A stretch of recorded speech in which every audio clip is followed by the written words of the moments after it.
오늘날 기독교를 거부하는 사람들을 잘 살펴보면 대개 기독교가 무엇인지 정확하게 알지 못한 채 맹목적으로 거부하는 경우가 많습니다. 그 중에는 그리스도인이 되는 길을 알지 못해서 아직까지 그리스도인이 아닌 사람들이 많이 있습니다. 그래서 오늘 그런 사람들을 위해서 그리스도인이 되는 길을 핵심적으로 말씀하려고 합니다. 자, 기독교는요, 인간의 가장 근본적인 문제를 하나님께서 해결해 주신다라고 하는 것입니다. 그게 기독교입니다. 기독교의 주장입니다. 인간의 근본적인 문제를 하나님이 해결해 주신다. 자, 하지만 그럼 먼저 그 문제가 무엇인지를 정확히 알지 못하면 기독교가 그 문제의 해결책이라고 하는 사실이 크게 의미 있게 받아들여지지 않을 것입니다. 그래서 우리는 그 문제에서부터 출발하려고 합니다. 자, 성경은 이렇게 말씀합니다. 요한일서 1장 5절 6절 말씀을 보시면요. 우리가 그에게서 듣고 너희에게 전하는 소식은 이것이니 곧 하나님은 빛이시고 그에게는 어둠이 조금도 없으시다는 것이니 만일 우리가 하나님과 사귐이 있다 하고 어둠에 행하면 거짓말을 하고 진리를 행하지 아니함이거니와 라고 이렇게 말씀하고 있습니다. 이 말씀 그대로 좀 1절, 5절, 6절 좀 그대로 좀 올려놔 주시면 그대로 좀만 설명을 드리겠습니다. 이 편지는 사도 요한이 이미 그리스도인이 된 사람들에게 쓴 것이지만 이 구절에는 인간의 근본 문제가 분명하게 나타나 있습니다. 그 문제는 세 가지로 요약을 할 수가 있습니다. 첫째는 인간은 어둠에 행한다는 것입니다. 직접적으로 표현하자면 인간은 모두가 죄인이라고 하는 것입니다. 달갑지 않은 주제이긴 하지만 성경이 증언하고 인간의 경험을 통해 증명된 그 명백한 사실을 무시할 수 없습니다.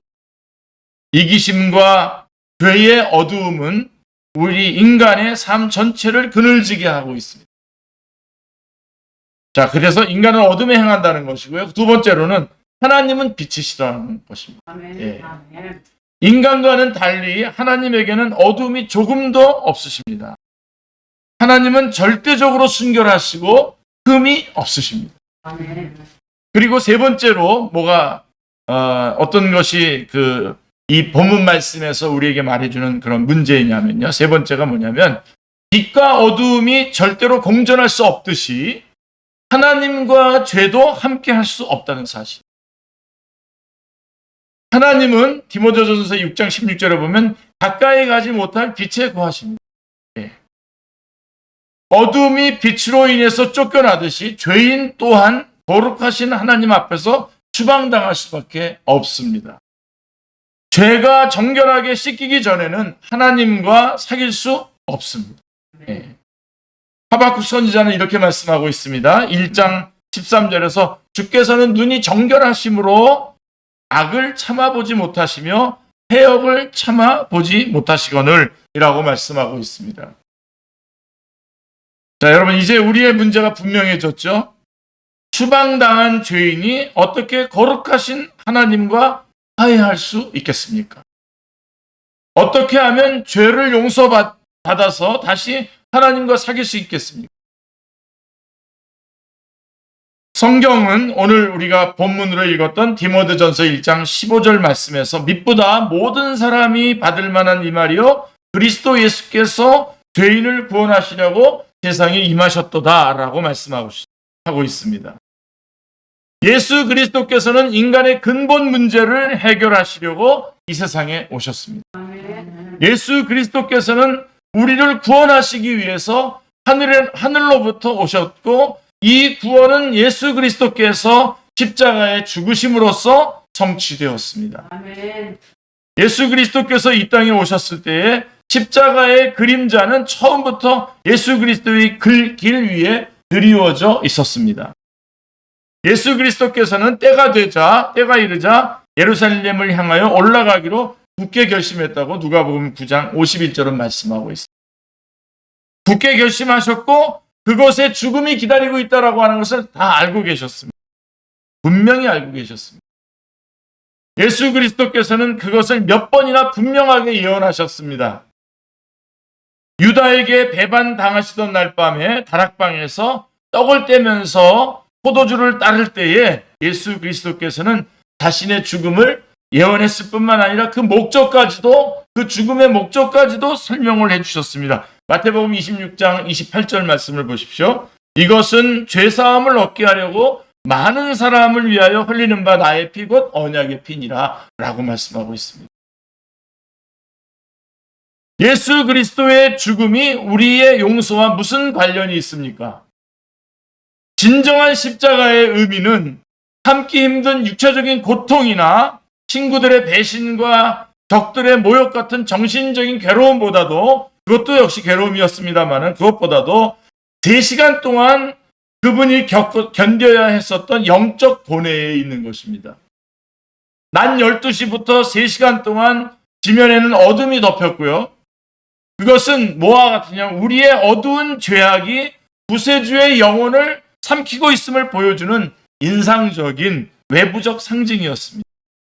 이사야 53장 6절 말씀은 이렇게 이사야 53장 6절 말씀을 보면 우리는 다 양 같아서 그릇 행하여 각기 제 길로 갔거늘 여호와께서는 우리 모두의 죄악을 그에게 담당시키셨도다 라고 말씀하고 있습니다. 사도 바울은 이렇게 말합니다. 고린도후서 5장 21절에서 하나님이 죄를 알지도 못하신 이를 우리를 대신하여 죄를 삼으셨다고 표현하고 있습니다. 자, 그러나 이것이 전부가 아닙니다. 이사야 선지자는 이사야서 53장 5절에서 그가 찔림은 우리의 허물 때문이요 그가 상함은 우리의 죄악 때문이라 그가 징계를 받음으로 우리는 평화를 누리고 그가 채찍에 맞음으로 우리는 나음을 받았도다 라고 예언했습니다. 예수 그리스도께서는 우리의 죄를 담당했을 뿐만 아니라 우리의 죄의 형벌까지도 받으셨습니다. 이 형벌은 죽음을 말하는 것입니다. 하나님으로부터의 단절을 의미하는 것입니다. 이것은 하나님이 거룩하신 분이기 때문에 따라오는 결과입니다. 빛이시며 그 안에 어두움이 전혀 없으신 하나님은 비록 독생자가 우리를 위해 어두움에 둘러싸여 있을 때에도 그 어두움과 사귈 수 없으셨습니다. 정결한 눈으로 악을 참아두고 볼 수 없으셨던 하나님은 자신의 아들을 외면하셨고 아들 예수 그리스도께서는 고독하게 버림받는 가운데에 나의 하나님 어찌하여 나를 버리셨나이까 부르짖고 계신 것입니다. 예수 그리스도께서는 친히 나무에 달려 그 몸으로 우리 죄를 모두 담당하신 후에 요한복음 19장 30절에서 다 이루었다라고 외치셨습니다. 이제 구원의 역사는 완수되었습니다. 그러자 예수님의 말씀을 입증이라도 하듯이 하나님은 성서 휘장이 위로부터 아래까지 찢어져 둘이 되게 하심으로써 극적인 응답을 보여주셨습니다. 하나님과 죄인 사이를 갈라놓은 장벽의 상징으로서 수세기 동안 서 있던 그 큰 휘장은 찢어져 나갔습니다. 모든 믿는 자에게 하늘문을 여신 것입니다. 할렐루야. 예수 그리스도께서는 온 세상의 죄값을 온전히 담당하셨습니다. 죄를 없애는 데에 그리스도의 희생제물이 유효했으며 하나님께서 이 제물을 받으셨다는 궁극적인 확증을 보이시기 위해서 하나님은 예수님을 죽은 자 가운데서 살리시고 하나님 우편으로 높이 올리셨습니다. 부활과 승천을 말합니다. 하나님의 의는 완전히 충족되었습니다. 기독교는 예수 그리스도께서 주어진 임무를 온전하게 완수하신 후에 쉬고 계신 것을 자리에 앉으셨다라고 이렇게 표현을 합니다. 예수님은 십자가 위에서 세상의 모든 죄를 위해 온전하고 완벽하게 충분한 희생제물이 되신 것입니다. 인간의 가장 근본적인 문제는 죄입니다. 그리고 그 해결은 예수 그리스도의 죽음입니다. 따라서 기독교는 사도 바울이 말한 대로 화목하게 하는 말씀입니다. 죄인과 하나님과 만날 수 없는 그 관계를 예수 그리스도를 통해서 화목하게 하는 말씀이 바로 기독교인 것입니다. 이는 복음, 다시 말해서 우리 죄를 없애기 위해서 예수 그리스도 안에서 하나님이 행하신 기쁜 소식이라고 하는 뜻입니다. 자, 그래서 문제를 해결했는데요. 나는 무엇을 해야 합니까? 자, 이렇게 예수 그리스도께서는 그분의 사역을 완전히 완성하셨습니다. 그런데 어떤 사람들은 예수님의 죽음으로 인한 용서가 자연히 모든 사람에게 주어진다고 경솔하게 생각을 합니다. 아닙니다. 죄라는 근본 문제에 대한 하나님의 해결책은 그렇게 기계적이거나 비인격적인 것이 아닙니다. 하나님은요, 원치 않는 사람에게까지 구원을 강요하지 않으십니다. 하나님은 인간에게 선물로 주신 자유의지를 계속 존중하시기 때문에 구원을 억지로 받게 하지는 않습니다. 하지만 구원은 우리 자신의 수고로 이룰 수 없기에 이를 얻기 위해서는 하나님을 통하는 방법밖에는 없습니다. 자, 그럼 어떻게 구원을 얻을 수 있습니까? 예수 그리스도의 죽음을 통해 구원을 얻기 위해서 세 단계가 있습니다. 오늘 여러분 이 말씀을 다시 한번 꼭 붙잡으시기 바랍니다. 정말 여러분들이 그리스도 안에서 구원받는 자인 것을 확인하시고 그렇게 살아가기를 원하신다면 이 세 단계를 실하게 여러분들이 거치셔서 그리스도인이 되시기를 바랍니다. 첫 번째 단계는 이겁니다. 하나님 보시기에 자신이 무력한 죄인임을 스스로 깨달아야 합니다. 나는 무력한 자다. 로마서 3장 22절, 23절에서는 모든 사람이 죄를 범하였기 때문에 하나님의 영광에 이르지 못한다고 명확하게 언급되어 있습니다. 모든 사람은 전부 죄인입니다. 사람마다 죄를 범한 정도에는 약간씩 차이가 있을지 모르지만 죄를 범했다고 하는 사실은 다를 게 없습니다. 자, 여기에는 우리 자신도 포함됩니다. 생각으로나 말로나 행위로나 계속해서 하나님의 계명을 거역했고 우리는 원래의 위치에 서 있지 못했습니다. 따라서 우리는 하나님 앞에서 쫓겨났는데 이것은 이사야서 59장 2절에 명확하게 나타나 있습니다. 암송하셔도 됩니다. 이 구절. 암송하셔야 됩니다. 오직 너희 죄악이 너희와 너희 하나님 사이를 갈라놓았고 너희 죄가 그의 얼굴을 가리어서 너희에게서 듣지 않으시게 합니다. 게다가 우리는 무력해서 이 상황을 스스로 해결할 수가 없습니다. 스스로 치료할 수가 없습니다. 우리가 아무리 많은 선행을 한다고 해도 그것으로 하나님의 은혜를 얻을 수 없습니다. 우리는 가망도 없고 능력도 없는 죄인입니다. 우리는 우리 자신을 하나님께 인도해 줄 수 있는 구세주가 필요합니다. 그래서 우리는 무력하고 나는 스스로 이것을 해결할 수 없다라고 하는 것을 첫 번째 단계에 우리가 인정을 해야 됩니다. 여기서부터 출발하는 것. 우리가 다 죄인이라고 하는 것. 다른 종교와 기독교가 차이점은 뭐냐면 다른 종교나 또 어떤 그런 사상과 그런 것들은 어디서부터 출발하냐면 인간의 고통이라고 하는 것부터 출발해요. 그래서 그 고통을 누가 해결해 줘도 괜찮은 거예요. 그러면 그분이 교주가 되는 거죠. 신이 되는 거죠. 근데 우리 기독교는 고통에서부터 출발하지 않습니다. 죄에서부터 출발. 우리가 다 죄인이라는 겁니다. 무력하다는 겁니다. 그거를 먼저 우리가 인정해야 되고요. 두 번째로는 예수 그리스도께서 십자가에서 죽으심으로 구세주가 되셨음을 믿어야. 자, 우리는 누군가 도와줘야 사람이 필요했던 자였지 않습니까? 우리는 무력했기 때문에. 근데 바로 예수 그리스도께서 십자가에서 죽으심으로 구세주가 되셨음을 믿어야 합니다. 나를 사랑하사 나를 위하여 자기 자신을 버리셨다고 갈라디아서 2장 20절은 말씀하고 있습니다. 예수 그리스도께서는 몸소 우리의 죄를 담당하셨습니다. 그분은 우리를 위해서 죄인처럼 되셨습니다. 무엇보다도 예수 그리스도께서는 우리의 죄 때문에 받아야 할 형벌을 자발적으로 견뎌내셨습니다. 가장 명료한 구절이 베드로전서 3장 18절 말씀인데요. 이 구절은 아주 정말로 애워야 될 아주 중요한 구절입니다. 자, 그 애운다는 게 중요한 게 아니라 지금 내용을 보세요. 그리스도께서 단번에 죄를 위하여 죽으사 의인으로서 불의한 자를 대신하였으니 이는 우리를 하나님 앞으로 인도하려 하심이라. 육체로는 죽임을 당하시고 영으로는 살리심을 받으셨다. 너무나 귀한 말씀입니다. 눈물이 펑펑 쏟아지는 말씀입니다. 귀한 말씀입니다. 죄 없으신 예수 그리스도께서 우리를 하나님께 인도하시기 위해서 죄인인 우리를 대신해서 고통을 당하셨습니다. 아멘. 그게 2단계고요. 3단계는 이겁니다. 반드시 예수 그리스도께 나와서 예수 그리스도께 모든 사람을 위해서 이루어 주신 것을, 예수님께서 모든 사람을 위해 이루어 주신 것을 자신의 것으로 영접을 해야 됩니다. 내 것으로, 주관적으로 내 것으로 영접을 해야.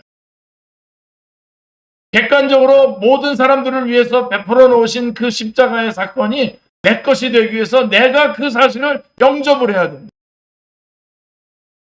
예수 그리스도께서는 세상의 구주가 되시려고 돌아가셨고, 우리는 예수 그리스도께 자신의 구세주가 되어달라고 간구해야 합니다.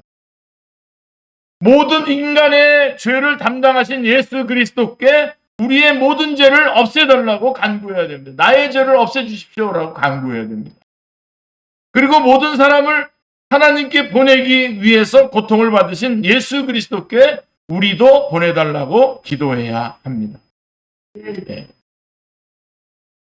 우리가 무엇을 해야 하는지는 요한계시록 3장 20절에 있는 예수 그리스도에 대한 규절을 보면 우리가 알 수 있습니다. 한번 요한계시록 3장 20절 보십시오. 벌지어다 내가 문 밖에 서서 두드리노니 누구든지 내 음성을 듣고 문을 열면 내가 그에게로 들어가 그와 더불어 먹고 그는 나와 더불어 먹으리라 라고 말씀하고 있습니다. 내가 그에게로 들어가. 여기서 집이라고 하는 것은 뭘 말하는 거냐면 우리의 삶을 비유하는 것이죠. 우리의 삶을 집이라고 비유하는데요. 예수 그리스도는 그 집 문 밖에 서서 계십니다. 거기서 문을 두드리고 계십니다. 예수님은 결코 억지로 문을 열지 않으십니다. 또 문을 부수기 위한 도구를 사용하시지도 않습니다. 그런 일을 사용하신 일도 없으십니다. 예수님은 우리가 문을 열 때까지 인내하시면서 기다리십니다. 우리가 문을 열 때 비로소 예수님은 우리의 삶에 들어오셔서 우리가 필요하다고 고백했던 바로 그 구세주가 되어주십니다. 그리고 우리는 원래 창조의 목적대로 하나님과 화목하게 되고 하나님과의 사귐을 누리게 될 것입니다. 네. 자, 그러면 여태까지는 제가 늘 여러분들에게 이런 어떤 영접을 위한 이런 말씀을 전할 때마다 여러분을 막 좀 이렇게 달래서 이렇게 빨리 들어와야지 하고서 이렇게 말씀을 전했지만 이제 오늘 많이 성숙한 분들이라 이제는 제가 여기다가 이제 그러면 좀 우리가 그리스도인이 된다라고 하는 것은 그리스도인이 되셔야 됩니다. 여러분 다 예수님 구주로 영접하시고 그리스도인이 되는데 여기서 잠깐 여러분들이 대가를 그 그리스도인이 된다라고 하는 것이 어떤 대가를 지불해야 되는 것인지를 한번 점검해 드리기로 원합니다. 자, 이렇게 1단계 우리가 무력하다는 것, 그 다음에 예수님이 그래서 우리를 위해서 돌아가셨다라고 하는 것, 그래서 우리가 예수님을 내 개인의 구주로 영접해야 된다라고 하는 이 2단계를 밟기 전에 여러분 잠깐 멈춰서 그 의미를 깊이 생각하는 것이 현명한 길일 것입니다. 무턱 대고 들어왔다가 사실은 제대로 영접하지 않은 그런 사람들이 얼마나 많습니까? 다시 한번 점검해 보십시오. 자, 예수님은 사람들이 무책임한 감정에 휘말려서 충성을 맹세하는 경우에는 그들을 말리면서 자기를 따라오지 못하게 하셨습니다. 우리 지난 우리 금요 기도회 때도 우리 전사님 통해서 우리가 단순히 그 사형리 어떤 그런 말씀 그 정도로 우선 그것이 마치 다 된 것처럼 이렇게 되는 것에 대해서 그 부분을 경고해 주셨습니다. 자, 우리 주님은 무책임한 감정에 휘말려서 충성을 맹세하는 것, 그럴 때 너 따라오지 말라 그랬어요. 오히려 예수님은 건축 비용을 계산해 보기 전에 누가복음 14장에 보면 건축의 비용이 얼마가 될지를 계산해 보기 전에 건물을 짓는 일을 시작하지 말라고 했습니다. 말라고 권유하고 계십니다. 우리 역시 그분을 영접할 때와 그 후에 예수 그리스도께서 요구하시는 바가 무엇인가를 깊이 고민해야 됩니다. 우리가 예수님 영접했을 때 그분이 우리에게 요구하는 것이 뭔지를 지불할 수 있는 그런 능력이 되는지, 지불할 만한 그런 결단이 서는지를 한번 계산해 보라는 것입니다. 오늘 좀 여러분 좀 세게 나가는 겁니다, 제가. 예. 첫째로 반드시 죄를 회개해야 됩니다. 예수님을 믿고 그리스도인이 되려면, 그리스도인이 되는 길에 대해서 우리가 알았는데 그렇게 되려면 반드시 죄를 회개해야 됩니다.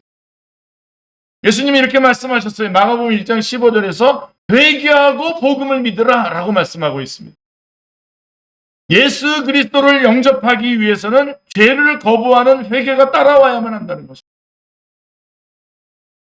회개란 단지 과거를 후회하는 것이 아닙니다. 슬픔 정도로는 부족합니다. 우리는 반드시 회개해야 합니다. 즉 잘못된 것이라 판단되는 과거의 모든 것으로부터 단호히 등을 돌려야 됩니다. 기꺼이 예수 그리스도께서 그것을 영원히 우리의 삶에서 내쫓으시도록 해야 합니다. 우리 스스로는 불가능합니다.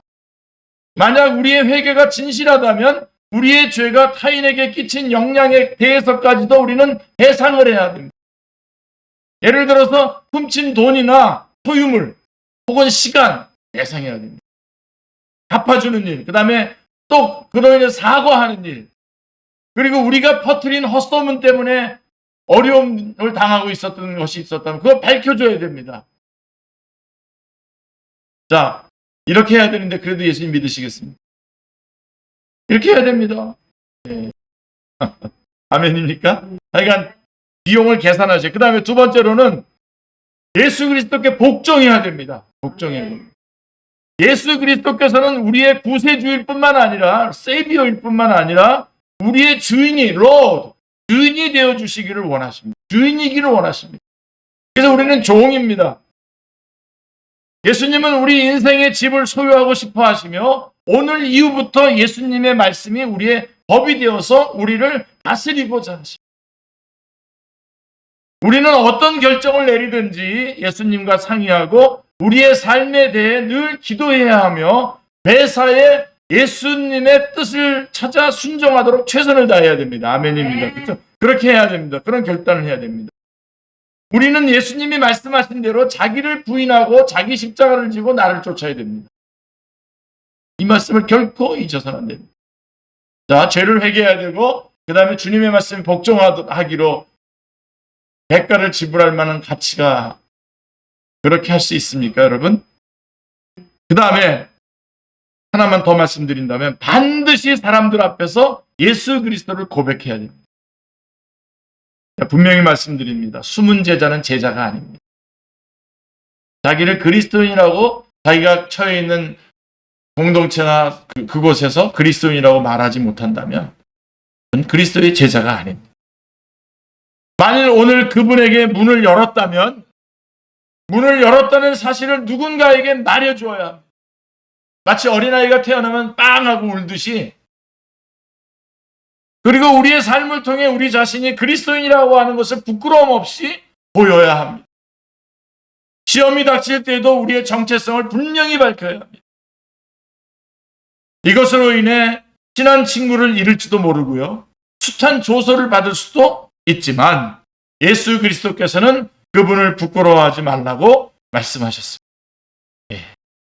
마태복음 10장 32절 33절 마가복음 8장 38절이 바로 그렇게 말씀하고 있습니다. 우리는 그분을 위해 고난당하는 것을 특권으로 여기게 될 것입니다. 예, 사도들은 그 이름을 위하여 능력받는 일에 합당한 자로 여기심을 기뻐하면서 공의 앞을 떠나니라 이렇게 말씀하고 있습니다. 예. 그러니까 우리 그리스도인이기 때문에 받는 고난들, 그래서 내가 십자가를 지고 움직일 때에 그때가 최고의 기쁨의 순간입니다. 그리고 그때 최고의 능력이 나타나는 겁니다. 근데 여기까지 안 가니까 이 기쁨을 못 누리는 거예요. 그러니까 주변에 어떤 소소한 일들에 막 두려워하고 거기에 얽매여서 정말 중요한 삶의 가치들을 놓치면서 살아가는 것이죠. 자, 그러면 이제 우리는 그리스도인이 된다고 하는 것이 무슨 의미인지 또 어떤 값을 지불해야 되는지를 알게 되었습니다. 예, 하지만 이 모든 대가에 대한 우리 주님 예수 그리스도의 보상은 훨씬 더 풍성합니다. 할렐루야. 예. 우리 이럴 때 사실은 시간이 좀 나면 다 일어나서 한 찬양, 갑자기 찬양대가 쫙 나와서 갑자기 한 30분 찬양하고 그 다음에 설교 계속해야 됩니다. 그렇게 하는 나라들도 있어요. 예. 자, 이 모든 대가에 대한 우리가 이렇게 죄를 고백하고 살고 그 다음에 주님의 말씀에 복종하며 순종하며 살아가는 이런 삶을 살아가는 것이 어떤 때 고통도 있고 친구를 잃어버릴 때도 있고 여러 가지 결과들이 있을 것 같지만, 그러나 그거에 대한 주님의 보상은 그것과 상상도 할 수 없는 엄청난 훨씬 더 풍성한 것이 될 것이다 라고 하는 것입니다. 할렐루야. 그분을 알게 되는 심오한 내적인 만족은 이 세상의 그 무엇과도 비교할 수 없습니다. 빌립보서 3장 8절이 말씀하고 있습니다. 비록 우리가 그분께 나아감으로써 손해를 본다 할지라도 죽음에 이르기까지 보이신 그 사랑, 죽으면서까지 우리를 사랑하신 그 사랑을 우리는 외면할 수가 없습니다. 아멘. 우리가 예수 그리스도께서 십자가에서 무엇을 완수하셨는지를 명확히 이해하고 그분의 요구를 깊이 생각해 보았다면 이제 그 무엇도 우리가 그리스도인 되는 것을 막을 수 없습니다. 아멘. 이제 막을 수 없어요, 거꾸로. 할렐루야. 우리가 할 수 있는 최선의 일은 방해받을 염려가 없는 조용한 장소로 가서 다음과 같은 믿음의 기도를 하는 것입니다. 전에는 제가 여러분 따라하라 그랬는데 여러분 다 예수 영접하신 분들이라 거의 다 보니까 그대로 이 기도를 여러분에게 소개하겠습니다. 주 예수 그리스도시여, 저는 제 생각과 말로 또 행위로 범죄했고 고의적인 불의를 행한 잘못이 있으며 저의 죄악으로 인해 제가 거룩하신 하나님 앞에서 분리되었을 뿐 아니라 하나님의 호의를 얻기에는 너무도 무력한 자임을 솔직히 시인합니다. 주님께서 저의 죄를 위해 십자가에서 죽으셨고 몸소 그 죄를 담당하셨으며 마땅히 받아야 할 정죄를 저 대신 겪으셨다는 것을 확실히 믿습니다. 또 저를 의롭다고 하시기 위해서 부활하신 것을 믿습니다. 저는 주님을 따르기 위해 치러야 할 값을 신중히 생각해 보았습니다. 저는 진심으로 회개하며 과거의 죄악에서 돌이킵니다. 저는 저의 주님이시오 선생님이신 주님께 기꺼이 복종합니다. 주님을 부끄러워하지 않도록 도와주시옵소서. 이제 저는 주님께 나아갑니다. 주님께서는 오랫동안 제 문 밖에서 참을성 있게 기다리시며 문을 두드려 오셨습니다. 이제 제 마음의 문을 엽니다. 주 예수님 들어오셔서 영원토록 저의 구세주와 주님이 되어 주시옵소서. 우리 주님 예수 그리스도의 이름으로 기도합니다. 예. 여러분 이 기도를 여러분 진심으로 이렇게 드렸죠. 예. 자, 그러면 이 기도를 겸손하고 진지하게 따라서 하고 주 예수 그리스도를 영접한 사람들을 위해서 마지막으로 몇 가지 제안을 좀 드리겠습니다. 첫째로 누군가에게 오늘 여러분이 경험한 것들을 말해 주시길 바랍니다. 내가 예수님을 나의 주님으로 믿어, 나의 구주로 믿어. 그리고 두 번째로는 예수님께서 여러분 자신의 삶에 오셨음을 추호도 의심하지 마십시오. 어떤 다른 감정이 생기지 않았다고 걱정하지 마십시오. 변덕스러운 감정이 아니라 하나님의 확실한 약속이 확신의 근거입니다. 아멘. 요한계시록 3장 20절에 보십시오. 볼지어다 내가 문 밖에 서서 두드리노니 누구든지 내 음성을 듣고 문을 열면 내가 그에게로 들어가 그와 더불어 먹고 그는 나와 더불어 먹으리라 라고 말씀하고 있습니다. 분명하죠? 그리고 제가 너무너무 좋아하는 기절입니다. 요한복음 6장 37절입니다. 아버지께서 내게 주시는 자는 다 내게로 올 것이요 내게 오는 자는 내가 결코 내쫓지 아니하리라. 아멘. 예수 그리스도께서는 우리가 그분을 영접하면 우리 안에 들어오시겠다고 약속하셨어요. 아멘. 예수 그리스도의 말씀을 믿으십시오. 그분은 약속을 결코 깨뜨리지 않으십니다. 아멘. 자, 그리고 그리스도인의 모임에 참여하십시오. 우리가 혼자서만 그리스도인으로서 살아가게 하는 것은 결코 하나님의 뜻이 아닙니다. 그래서 교회가 있어야 되는 겁니다. 주일 예배와 각종 예배와 기도회와 성경 공부 모임 등은 그리스도인의 의무입니다. 나와주는 거가 아니라 의무입니다. 그리고 네 번째로 매일 아침 저녁으로 조용히 성경 읽는 시간과 기도의 시간을 갖도록 자신을 훈련함으로써 예수 그리스도의 새로운 교제를 유지하고 발전시켜 나가야 합니다. 얼마 지나지 않아서 이것이 필수적인 것임을 알게 됩니다. 이거 없으면 안 되는 거구나. 마지막으로 일단 우리의 신앙이 견고해지면 누군가를 예수 그리스도께 인도하기 위해서 기도해야 됩니다. 전도해야 됩니다. 혼자만 복음을 독점해서는 안 됩니다. 기도하겠습니다. 하나님 아버지, 오늘 그리스도인이 되는 길에 대해서 저희가 다시 한번 정말 기본부터 점검을 했습니다. 하나님, 우리의 기쁨과 우리의 능력과 우리의 평강이 그 근원이 어디서부터 나오는지, 우리가 예수 그리스도를 나의 구주, 나의 하나님으로 영접하고 주님의 말씀에 순종하며 살아가는 그곳에 있음을, 참 기본적인 것에 있음을 다시 한번 저희들이 확인하게 됩니다. 그리스도인이 되었다면 제자가 되게 해주시고 제자의 삶을 힘있게 살아가게 하여 주시옵소서. 성령님 역사하여 주시옵소서. 예수님의 이름으로 기도드리옵나이다.